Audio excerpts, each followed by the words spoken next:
All right, so Ready to Love, Houston. We're back again. I think what I'll do is kind of do some combining, I think, of episode two, which is the mix and mingle, and then the third episode. I'm still not familiar with everyone's name. I'll probably be describing them as far as like what they do, what they had on, or what they said. So bear with me. We can start with the mix and mingle. I do want to start with the fact that Tommy's wife appeared on the first episode, um, where we were getting to know each person, I guess based on videos or based on whatever. And I'm thinking that she's going to show up and be a part of this. And what is happening is what I thought was going to happen, which is Tommy probably talked a good game to his wife, made her think she was going to be a part of the show. And like I said, I haven't seen her since. So, oh well. Do I think she would have offered anything? I don't think so. I think she would have just done what Tommy told her to do. I don't think Tommy wants to share the spotlight. Anyway, up to the mix and mingle.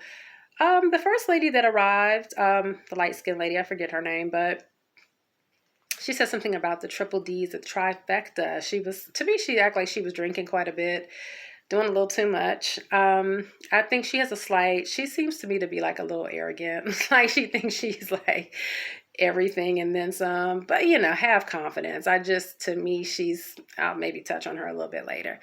That's quite a bit. Anyway, different people started to show up. You got a preacher's wife. She's got a son. Her son's basketball coach, I think, was there. Um, Again, everybody looked great. We had an attorney show up, somebody who she knew was also a part of the ensemble, and that is the guy that she had dated, a music producer, dark skinned bald guy. Again, in a pandemic, I don't know how much money music producers are making, especially if you're not like a big time producer. So I think a lot of that kind of stuff is on hold. And so, yeah, when she had made mention that she had went out on a date with him, the second date, he had her pay for the date. I thought that was incredibly crazy. Like I said, back in my single days, I'm not paying. No, I wasn't gonna pay for no dates. So, if it got to a place where, look, it's time to go, and your card didn't come out, I'd let that waitress know I'm paying for my food and drinks, and you would never have to see me again. There's no way I would have pulled out any type of card or anything. I don't pay for men. You don't ask me out.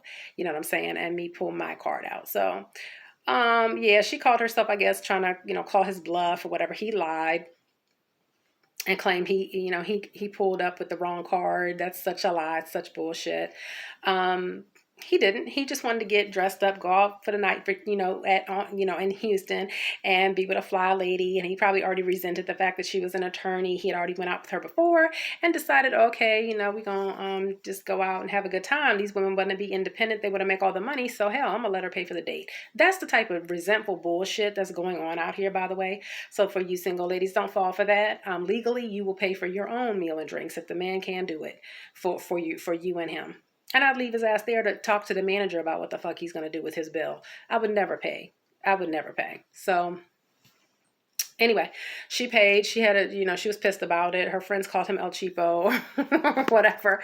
He knew what he was doing. All this, the lie he told. Oh, I had them run my card and it was declined. If that's the case, if that actually happened, he would have been able to tell her that.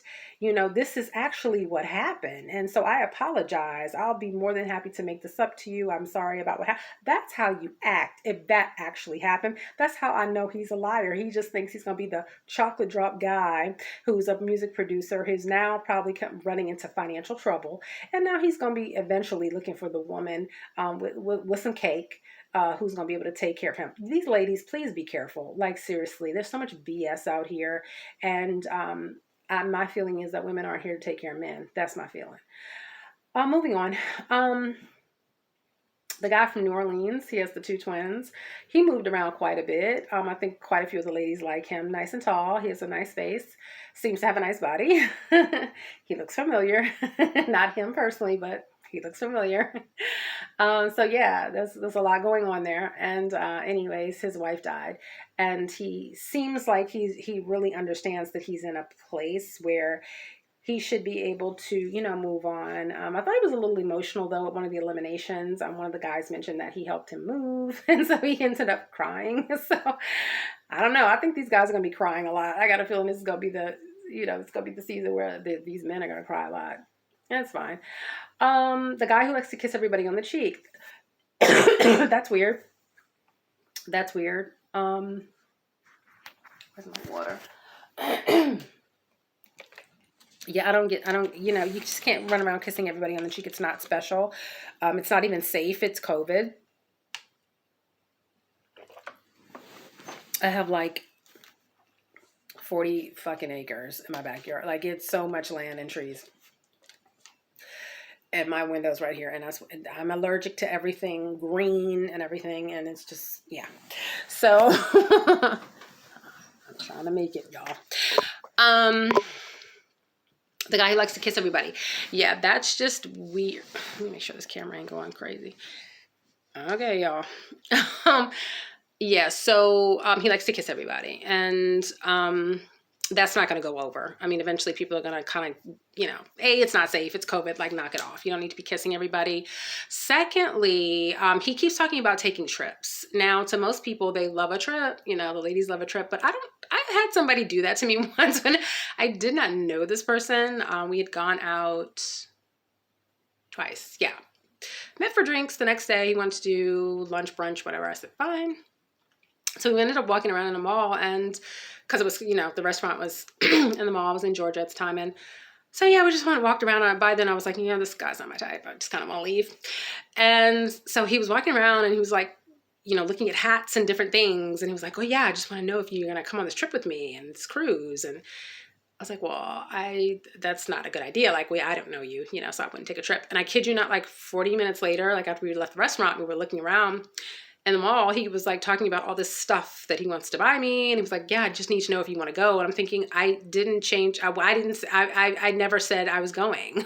Like, matter of fact, I said I wasn't going on the trip. So people are weird. I think some guys automatically think they're in there as soon as they mention a trip. But yeah, this guy was really ready to like start buying things for the trip. And I was like, well, I never said yes to the trip. So I wasn't going on a trip with you. I don't know you.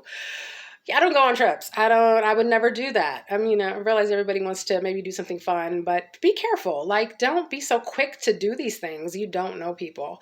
So anyways, yeah, but that's that guy that kisses everybody on the cheek. He talks about trips all the time. And he said this to, I think, 3 other people or 2 other people. So I'm not impressed with him. The one girl wanted to sit at the Mix and Mingle, talk about her cat. I thought she just wasn't, like, the other women were really bringing it. They were bringing it with their hair. They were bringing it with their makeup, like their outfits. And I'm not saying that's everything, but it takes nothing to have a beat face. Like, you just have to know how to beat your face. It doesn't have to be expensive. I promise you, I'm like queen of, I can find it and do it. And it could look just as good as like high-end makeup, high-end hair, high-end, like I know how to do that. And you just don't have to break the bank. And I felt like she just didn't bring it. I'm sorry. She didn't. From talking about her cat to just kind of being off on her own, I do see why she did get eliminated in episode 3. Ida ended up getting sent home. Ida even said something to one of the guys. He was talking at the Mix and Mingle. One of the guys that got voted off same day, actually. He was talking to somebody and she just walked up and said, oh, you're giving me a gay vibe. Does anybody tell you that? And I'm thinking, that's not okay. Like, if it was a woman, like, we wouldn't want somebody walking up saying, hey, you give me lesbian vibes, and then just walk off. I mean, all hell will break loose. Like, don't come up and say something like that to me. That's crazy. Like, respect me. So to me, I think she thinks she's being funny. She's trying to be this Vicky character. Oh, maybe that's her name, Vicky.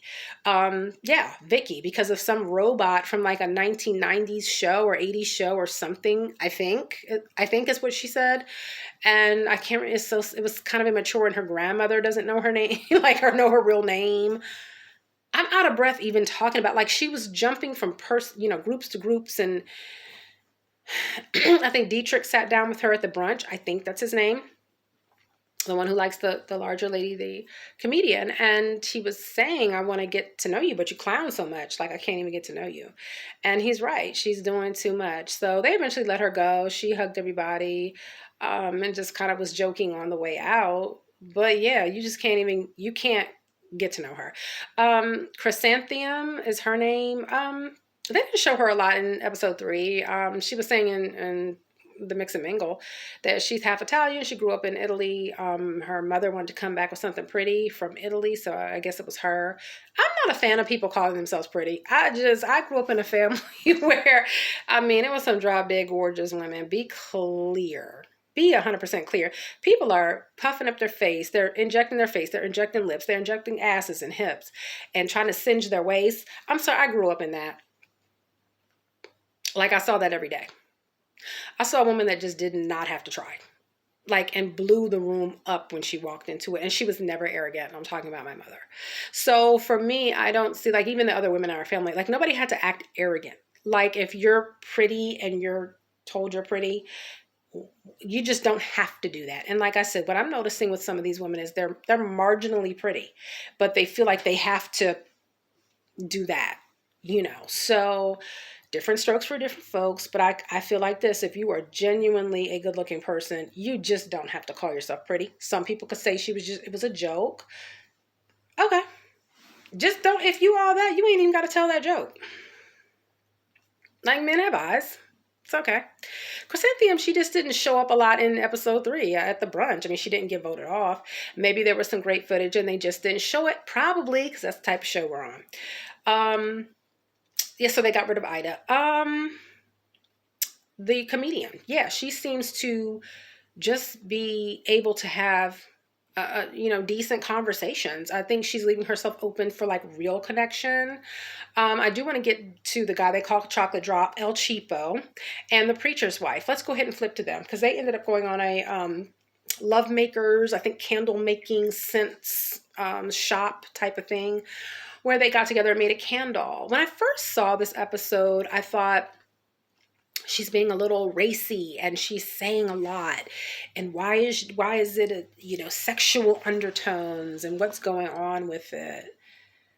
I went back and watched the episode like a couple of times because again I was trying to remember names and it doesn't work. It's too many people to remember names, and I'm not jotting down names. I don't feel like it, not yet.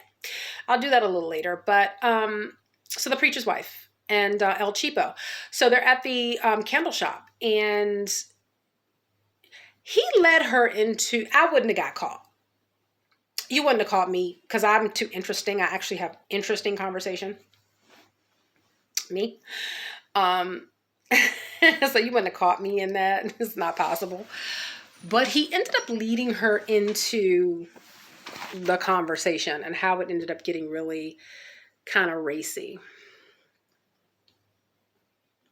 Yeah. And then he had the nerve to act like it made him uncomfortable. That's the part I didn't like. It's immature. If you're going to have a fun adult conversation, just have it. Why have that type of conversation and then leave her hanging out to dry? Like she was having the conversation by herself. He was in the conversation. He was leading the conversation. He was leading her into saying certain things. And some people could say, oh, well, she has her own mind. She just didn't have to fall for it. Okay, well, they're adults. I mean, this is an adult show. I just think she's coming on too strong. I don't think you have, it's okay. You don't have to try that hard. I'll be willing to bet her and that marriage with that preacher was a trip. To me, it probably was a situation where, she was a preacher's wife, but the preacher was probably a straight up hoe, bed hopping. You know what I'm saying? And as a result, I think she feels like she probably missed out maybe on a certain portion of her life and may feel like, she wants to just get out there and keep it, spicy and hot and get it going, get it popping. Some women, I think, are going to do that. I said this before. I think these women are going to try to, the lawyer, with the green dress. She was saying that, again, the El Cheapo, of course, he left her hanging with the bill. That date, they went on 2 dates and he left her hanging with the bill. She was saying in Houston that, the men have this players get chose. They don't choose, players get chose. That is so stupid, immature.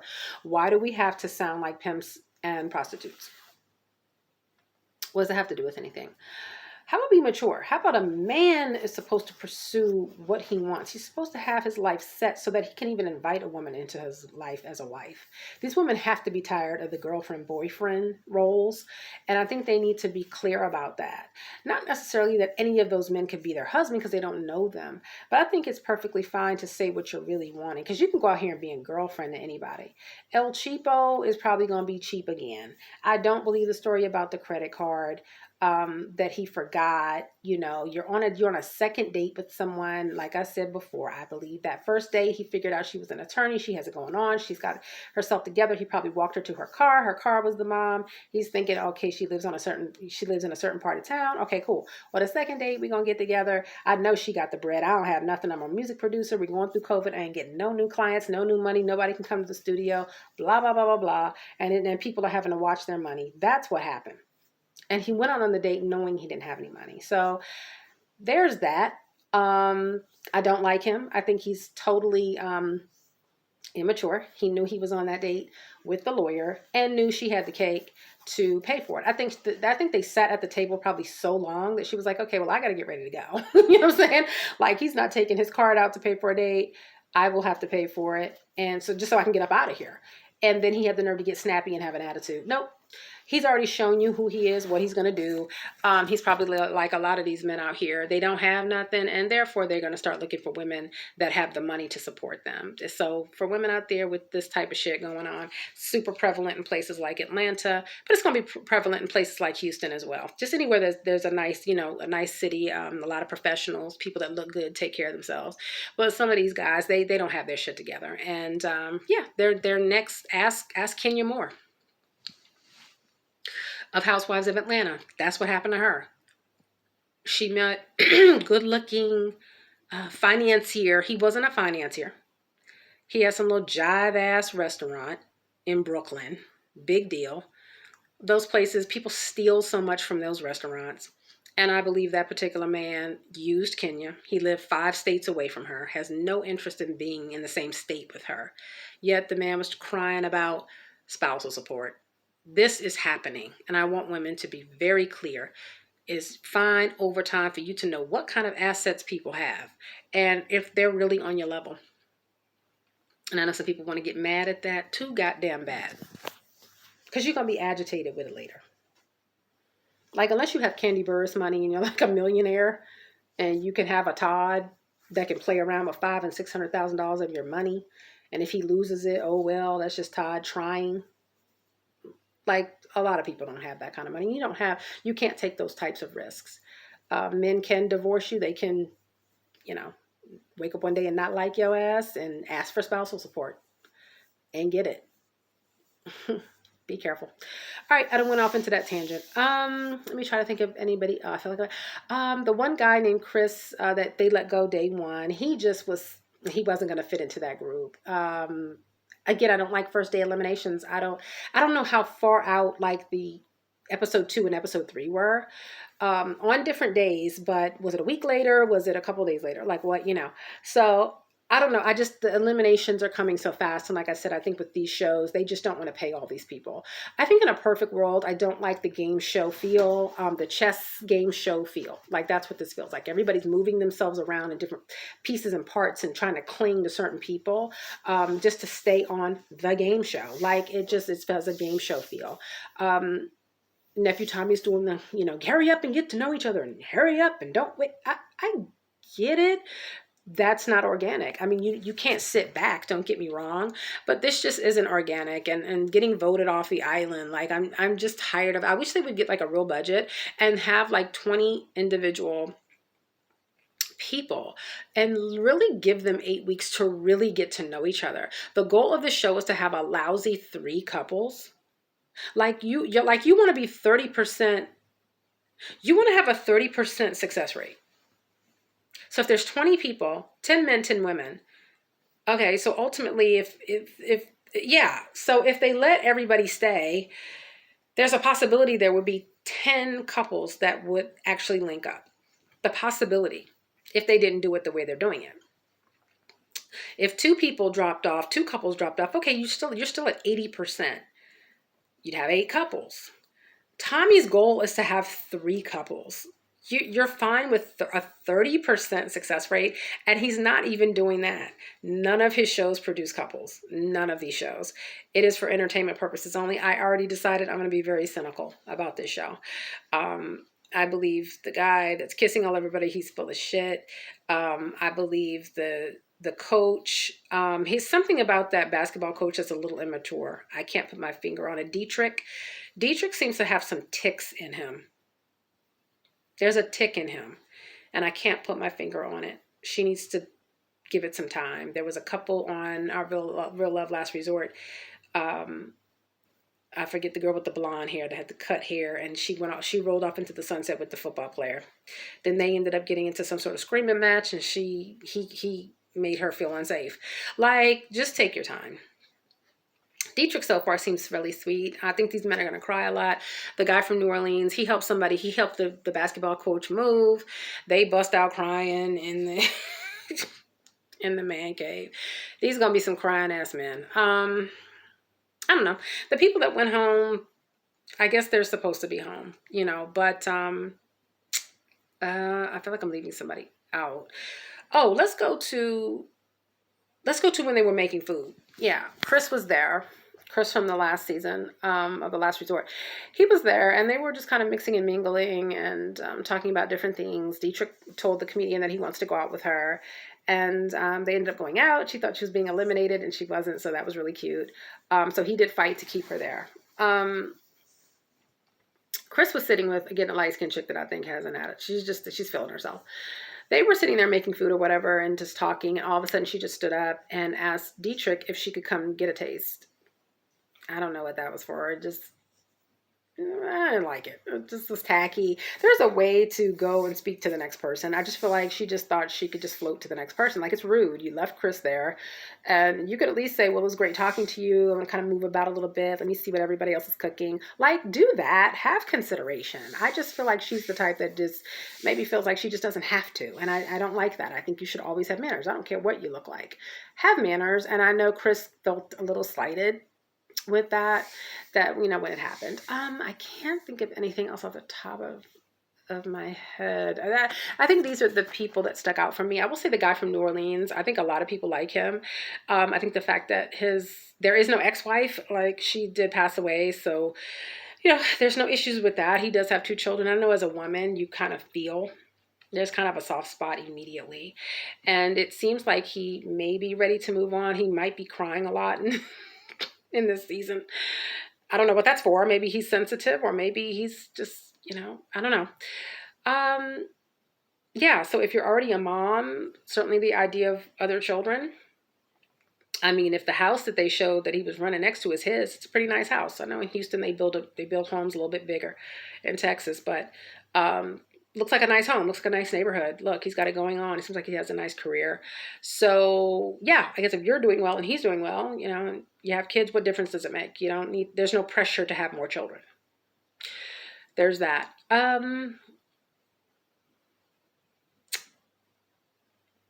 don't know if I'm leaving somebody out or not. I think that's it, y'all. Like I said, the closer we get to, they're going to be chopping people down so fast, for crying out loud.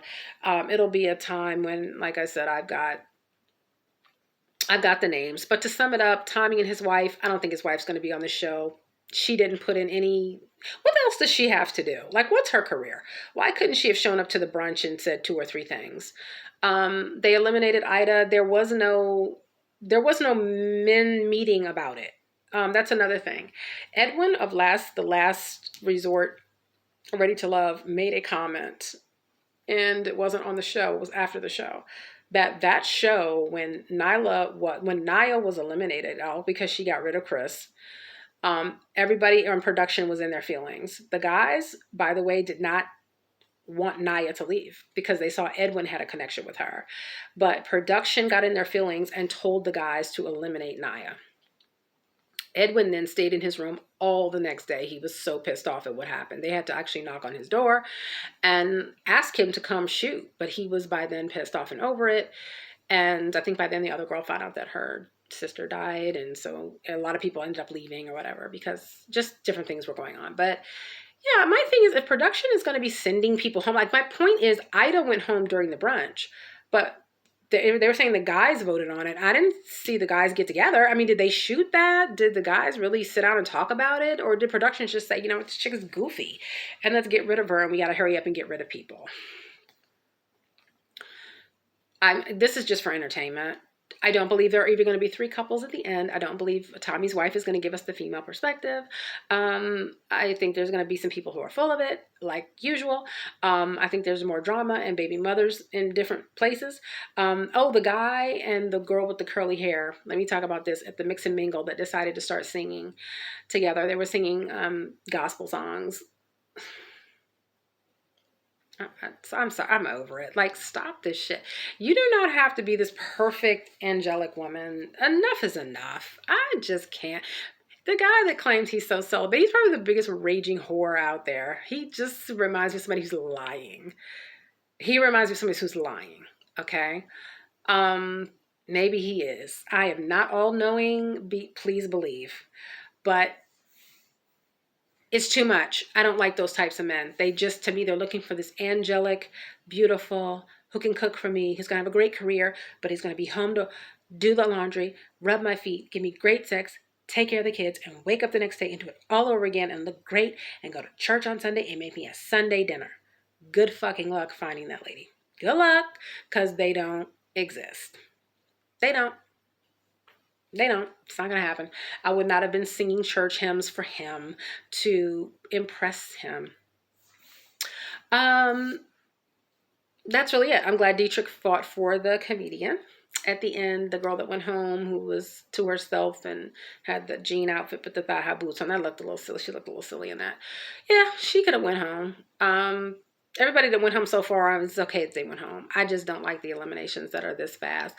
I'm still looking around because I feel like I'm leaving something out. Yeah, we'll have to stay tuned. Whatever it is, it must not have been important. I think I covered everything that I could. Like I said, moving forward as quickly as they're eliminating people or whatever. I think budget wise, they want to keep the money now and they want to chop this show down. They're going to keep the advertising dollar, but they're going to chop down paying people. Probably production is getting cheaper and they want to just profit more. I think that's exactly what's going on. Because these eliminations seem awfully fast. It's like they're trying to hurry up and get down to like 5 couples, and then, 6 to 5 couples, and then I guess go from there. But yeah, like I said, I'll start having names. I just don't feel like doing it now. That's it. I just had to combine these shows. I did not feel like doing it any other way because I didn't even want to do a review because it's just kind of goofy. Tommy gets on my damn nerves and yeah, it's just, he just won't. In a perfect world, I want him to have counselors to help them with their communication. In a perfect world, I don't want them to be eliminated. In a perfect world, it would be nice to have a female perspective. In a perfect world, I don't want it to feel like a game show. And I don't want it to feel like a game of chess and everybody's just doing whatever they can do to stay. And this is not proper. This is not the way to find love. It makes everybody very paranoid. And I just think this is the one show that where there's shows and it's just not. And it's just not right. I'm gonna have to edit this film. I got a little too comfortable in here. And it's just not right. Anyway, so I'll be back for another review. Okay, thanks.